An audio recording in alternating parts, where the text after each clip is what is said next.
savo stand-up'e papasakosiu, čia bus tas? Tegul būna. Papasakosiu apie nuotykius savo praėjusį mėnesį, šį mėnesį mokykloje. Tai pirmas dalykas yra, aš labai noriu išsilaikyti teisės ir vairuoti mašiną, bet man kažkaip labai nesiseka. Ir jeigu išlaikyčiau, reikia maždaug apie 80%, bet aš surenku po kem ir kažkaip labai sunkiai. Ir aš galvoju, reikia kokias dabar 3-2 paras per naktį netgi atkalti taip normaliai tą teoriją ir tada tikrai turėčiau išmokti. Tai aš per naktį žiūrėjau video, sprendžiau tos testus, skaičiau tas taisyklės, žiūrėjau mašinos POV vairavimo video ir kažkaip maniau, tas paveikė labai mane, tos taisyklės užhipnotizavo. Ir pirmadienį aš neatėjau į mokyklą, aš atvažiavau. Aš einu ir taip stoviu ir klasiokas sako, ko tu čia žiūri tos du susikertančius koridorius. Aš sakau, čia lygiareikšmių kelių sankryžą aš matau. Ir aš kaip koks durnelis pradėjau važinėti po mokyklą, nes aš galvojau, kad aš mašina. Žinot, kur būna bėgėjo tie mažiukai, tai aš persirikioju Lenkijos. Aš kaip dar durnelis pradėjau posūkius rodyti. Ir taip sustoju prie koridoriaus ir su posūkiu važiuoju.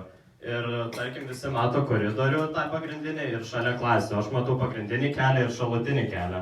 Ir išeina mokytas iš klasės, o aš važiuoju. Sakau, mano pagrindinis, atsidaužiu aš ten jį. Ir jisai taip žiūri, išsigąsta. Ir buvo tas blogiausias taškas, kai aš pypint pradėjau mokytojams. Jie visi atsitraukė.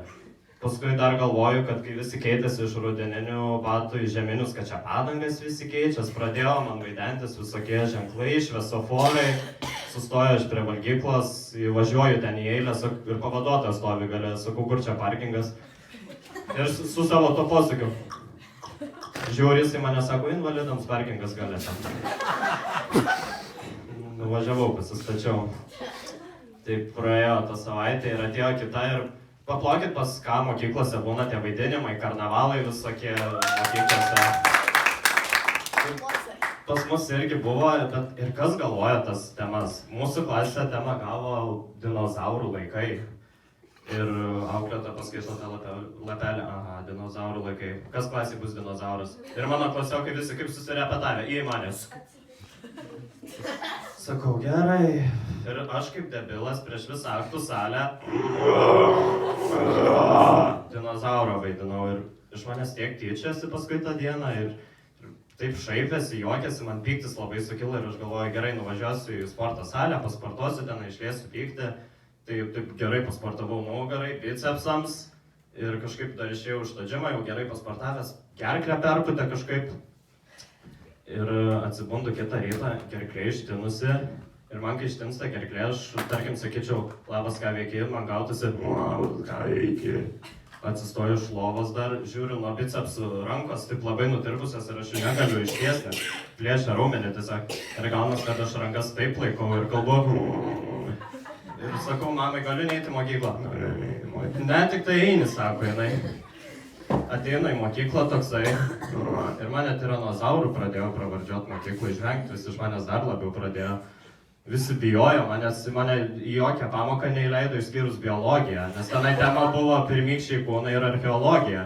Ir mane kaip durnelį pastatė klasės priekį ir aš toksai noriu pasakyti, aš ne tiranozauras žmogus, man tik gerklės skauda ir bicepsai, o gaunas, kad aš sakau. Ir mokytojas sako, atsargiai vaikai, užsirašinėkit, viskas gerai.